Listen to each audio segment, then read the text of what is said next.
Hello and welcome to Textbook Engineering Problem. We'll be doing Elementary Principles of Chemical Processes, 3rd edition. Today we're working on problem number 2.32. I'll read the problem statement.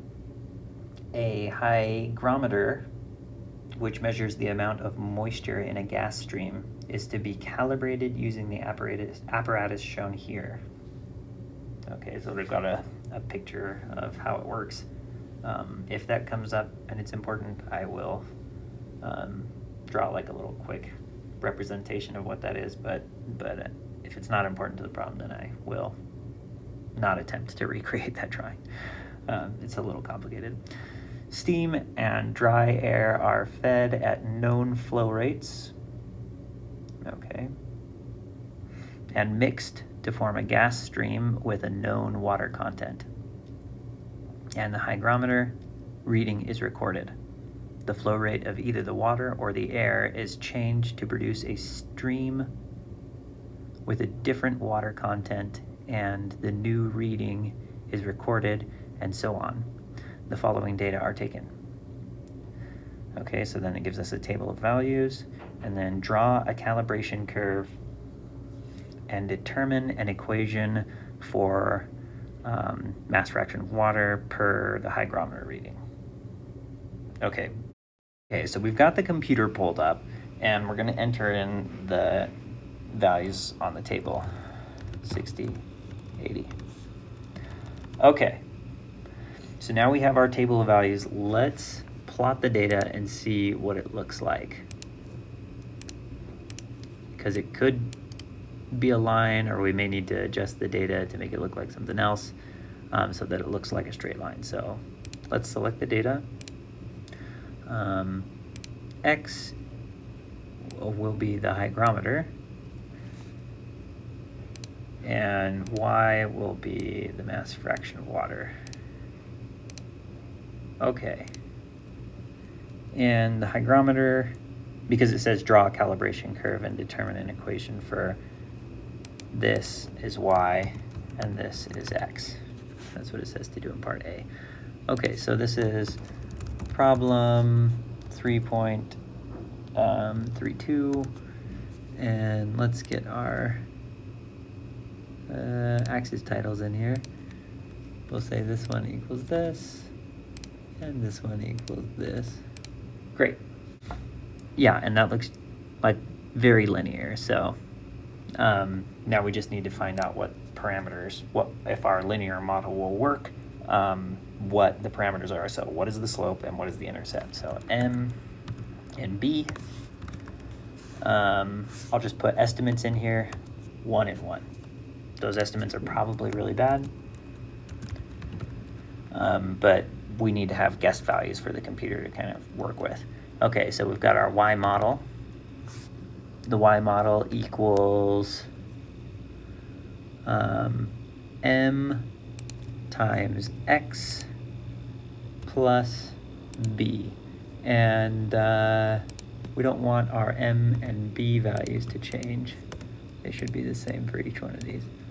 Okay, so we're pretty far off. M and B are not 1, because we're very far off from this Y value. So this Y model is not fitting very well. So we need to adjust the parameters and calculate what the model is, or to adjust our model so that it fits better. So let's select the data, and this is our data, and then we'll make a line. Those are our X values. This is our Y values, our model. Okay, so our model does not fit our data at all, right? I'll change this into a line.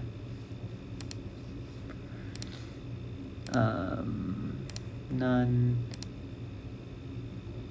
There we go. Okay, so our model does not fit the data at all right now, so we need to adjust these parameters. Well, Excel has this solver that you could use. It's an add-on, an Excel add-in.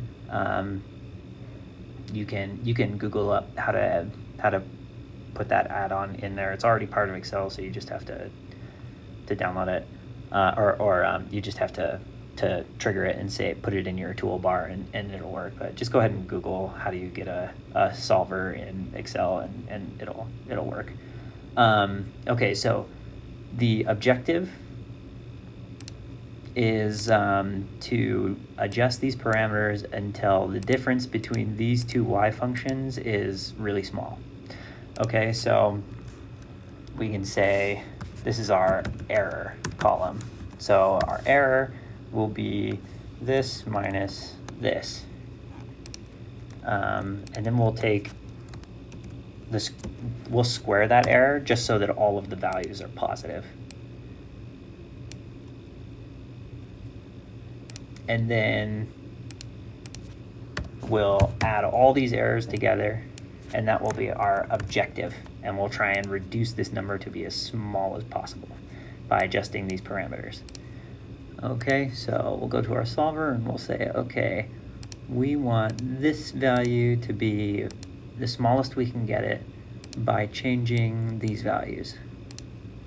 And this box says make unconstrained variables non-negative. Well, we don't know if m and b are negative or not, so we'll leave that unchecked. So make sure that's unchecked, and then you just hit solve, and there we go. Now our model is really good, and we have good estimates for what m and b are. So then that answers part A, I think. Draw a calibration curve and determine an equation for y of r. So our equation would be y equals mx plus b, where m is the slope here and b is the intercept there, and y and x are just the variables where y is r, or sorry, where x is r and y is little y there. Great. Okay, so now we suppose a sample of stack gas is inserted in the sample chamber of the hygrometer and a reading of R equals 43 is obtained. If the mass flow rate of the stack is 200 kilogram per hour, what is the mass flow rate of water vapor in the gas? Okay, so for this problem, we're looking at 2.32. We'll shift back over to the paper here. Part B, we want to know what is y if R equals 43. Well, we know what the mass fraction is because we have our model. So we'll just use our model, go back to the computer here, and we'll say our model is what if R equals 43, what's our model? It just popped up automatically. Our model says that y is 0.0908. Okay, and that's the mass fraction of water. Okay, so if the mass flow rate of the stack gas is 1,200 kilograms per hour, what is the mass flow rate of water vapor? So if this is 100% water vapor into the gas, and we know that the water vapor mass fraction is this, then we just multiply that by the mass flow rate of water has to be the mass fraction times the mass flow rate, which equals 0.0908 times 1,200 kilograms per hour. And that equals about 109 kilograms per hour. That's the fraction of water that's the amount of mass of water that they're putting in, and they're getting a mass flow rate out. That's it for problem number 2.32. Thanks for following along here. And if I made any errors or you had any questions, please put it in the comments, and I'll address those. If you have any other problems that you would like me to do, let me know and I'll do those problems from the book. Otherwise, I will see you next time. Thanks for joining me. Bye.